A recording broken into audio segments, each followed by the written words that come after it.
Et c'est donc notre troisième partie que j'ai intitulée Une épiphanie laïque. Et donc,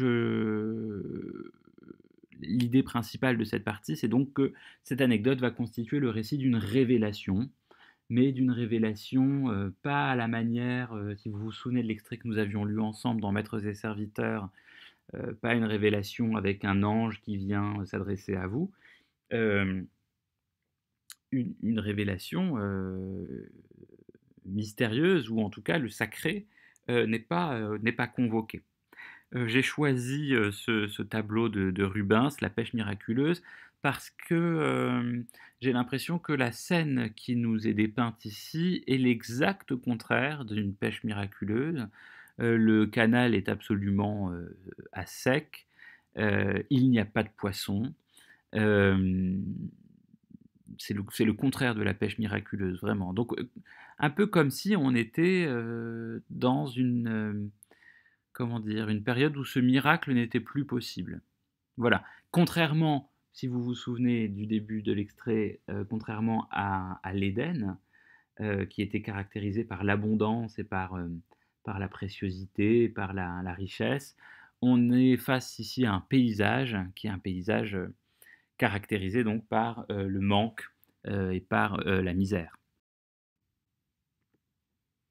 C'est donc ce jour-là, peut-être, que l'enfant dévalant la pente du jardin franchit les buis. Donc on a la reprise de la ligne 22, c'est donc ce jour-là peut-être, qui montre bien que la deuxième partie n'était qu'une digression du narrateur et une pause dans la narration. La narration est ici reprise, notamment à l'aide des verbes de mouvement qu'on trouvait déjà dans la première partie. On a de nouveau dévalant, et cette fois on va plus loin, franchi, traverse, on avait la locution à travers, et cette fois le sujet c'est Corentin. Ce qui est intéressant, euh, c'est qu'il va y avoir un changement de sujet. Vous voyez, c'est lui qui dévale, c'est lui qui franchit et c'est lui qui traverse. Ensuite, on a l'élan l'emporte jusqu'en haut de la levée où il s'arrête pile, car au-dessous, c'est l'eau. Donc, l'élan l'emporte, ce n'est plus lui qui agit. Il est objet du verbe et de l'action, et c'est lui qui est agi d'une certaine manière par une force qui le porte jusqu'en haut de la levée. Ça va dans le sens d'un mystère. Euh, de même qu'on avait le on ne sait pourquoi tout à l'heure, ici on a un élan, donc une force qui emporte le personnage, et on ne sait pas bien, en tout cas, ce qui motive François-Élie Corentin. Vous voyez qu'ici, Michon, il n'est pas du tout une forme de roman psychologique, il n'est pas en train d'essayer de nous expliquer les, re- les, les ressorts psychologiques de son personnage. Euh, Bien au contraire, il les passe complètement sous silence, il y a quelque chose de mystérieux là. Et la course du personnage est interrompue, ce devrait être l'eau, et cet élément est rementionné, répété ensuite pour nous dire son absence. L'eau est partie, l'eau est morte. Et il y a une irruption brutale là, dans le locus amoenus dont on a parlé, une irruption brutale qui est celle de la mort à la sortie de l'Éden. La description de la scène qui se déroule au pied de François Elie est caractérisée par le pluriel, par le nombre. On a des chevaux avec des charrettes et des bataillons de Limousin, avec des hottes, transportent de la boue sur le rivage.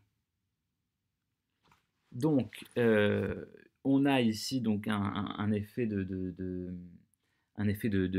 masse, et à l'opulence et à l'or qui caractérisait la vie dans une espèce de locus amoenus qui était un peu comme un oui, c'est ça, comme une matrice, comme un, on peut même utiliser ici la métaphore utérine, s'oppose ici à l'indigence et à la boue, puisque le canal est à sec, Et il faut être attentif, bien sûr, ici, hein, à l'opposition entre l'or de l'Éden et la boue du canal. On peut noter ici la répétition du mot rivage à la ligne 50, qui apparaissait déjà à la ligne 33, quand les autres demeuraient sur le rivage, simplement peintres. Ce rivage a donc quelque chose d'important et quelque chose de symbolique. Et pour parler de cette scène, le vocabulaire utilisé est dépréciatif. On nous dit, le narrateur écrit là-dessus, il y a là-dessus, sous juillet, une odeur de vie grouillante et de carpe mûre qui est celle de la mort. Une vie grouillante, évidemment, ici, il y a une image qui relève d'une animalisation hein, de ce qui est des hommes qui sont observés. Et puis la mort, la mention de la mort, hein, qui a quelque chose de symbolique, qui fait de cette scène quelque chose de symbolique, comme un passage, quelque chose d'initiatique. Il y a quelque chose qui va mourir là euh, pour accéder à une autre forme de vie.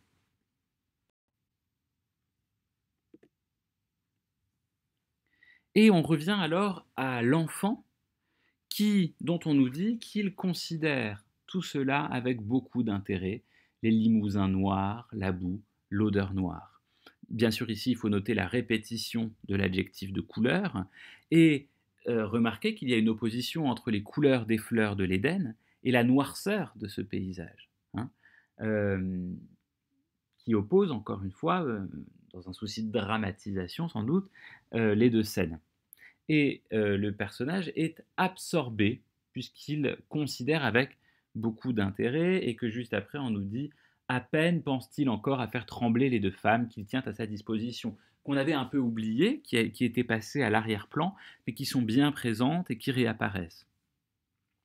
C'est une formule qui est reprise quelques phrases plus loin, mais cette fois c'est la mère qui est le sujet.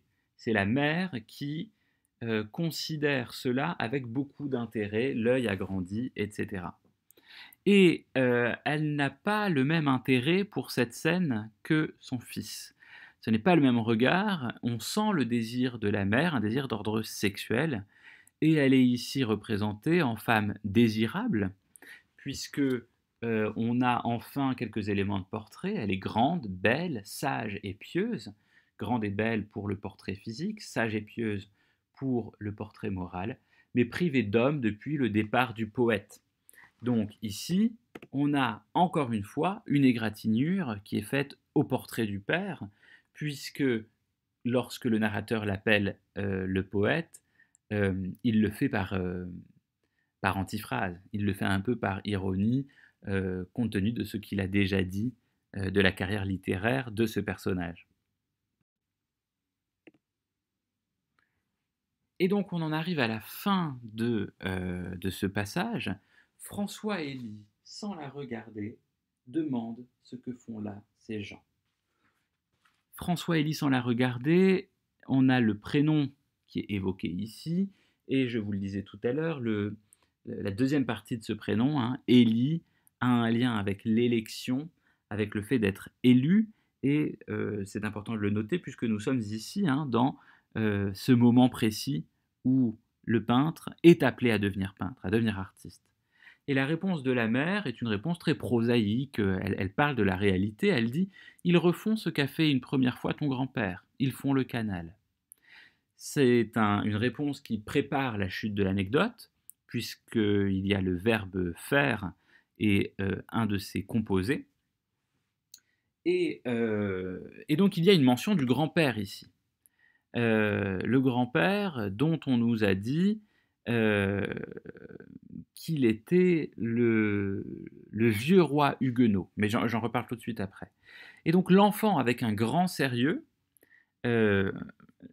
fit cette réponse. Ici, ce qui m'intéresse, c'est le côté un peu antithétique hein, qu'il y a entre l'enfant et le complément circonstanciel. Il s'agit de montrer bien sûr le côté extraordinaire, le côté digne d'entrer dans la légende. C'est un enfant qui soudainement, en sortant de l'insouciance de l'Éden, euh, est habité par un grand sérieux. Euh, voilà, encore une fois, dont on ne sait pas d'où il lui vient, mais qui l'a complètement, qui a pris possession de lui. Et il répond cette chose-là, ceux-là ne font rien, ils travaillent. C'est une formule lapidaire, sentencieuse, dite avec un ton assez péremptoire, assez définitif, qui a quelque chose, bien sûr, hein, de la formule qu'on trouverait dans plein de biographies d'artistes. Il y a une dramatisation de la scène, bien sûr, de la part du narrateur. D'abord, on entend la voix de François Hélie au discours indirect. Hein. On nous disait, le discours indirect, c'était donc François Hélie, sans la regarder, demande ce que font là ces gens. Et puis, à la fin de la scène, le discours direct qui fait entendre directement sa voix. Sa voix, elle est pleine de mépris pour le labeur de ces gens. Dans le labeur, on entend également la besogne dont il était question au sujet du père. Et donc, il y a un mépris pour ces gens. À travers le mépris qu'il éprouve pour ces Limousins, il y a le mépris pour le grand-père, dont on nous dit à la page 63 que c'est le vieux roi huguenot. Donc il y a là aussi quelque chose, on avait parlé hein, dans le commentaire précédent des comptes qu'il fallait régler avec la figure du roi. Et donc le père et le grand-père se trouvent ici dévalorisés, puisque ce qui est valorisé, c'est le faire et non pas le travail, c'est-à-dire la création. Poiesis, hein, en grec, c'est l'œuvre, la création, la fabrication, ça a un sens concret. Et dans cette mesure, c'est François Élie Corentin qui va devenir le véritable poète, puisqu'il il formule ici le vœu, indirectement, de faire plutôt que de travailler. Et donc pour conclure, on peut rappeler que dans cet extrait, le narrateur dépeint l'enfance de Corentin en véritable Éden qu'il quitte le jour de l'anecdote. Il renonce ainsi à l'amour de sa mère et de sa grand-mère pour épouser son destin d'artiste et dépasser les deux modèles paternels, le père et le grand-père. Et c'est dans cela qu'il s'agit d'un récit initiatique, c'est qu'il s'agit pour lui de dépasser l'œuvre de ses pairs. Il s'agit d'une certaine manière si on fait une lecture psychanalytique, de sublimer l'Édipe, puisqu'il quitte littéralement les jupes de sa mère, dont la faille crie pour pouvoir créer.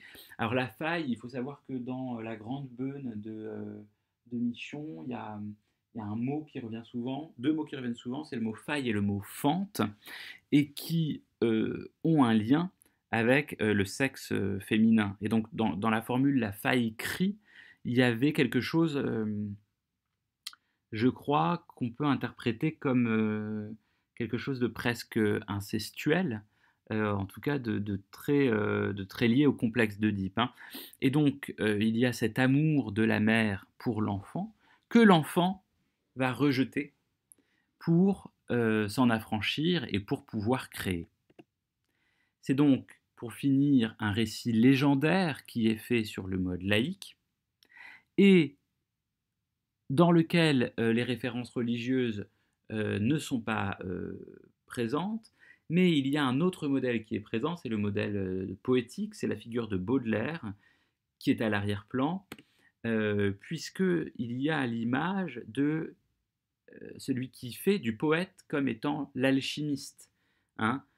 C'est la phrase de Baudelaire, j'ai pris ta boue et j'en ai fait de l'or. De la boue du canal, il faudra faire de l'or, mais pas de celui que l'on peut dépenser dans les salons littéraires, pas de l'argent, mais de celui dont sont faits les lauriers éternels de l'artiste.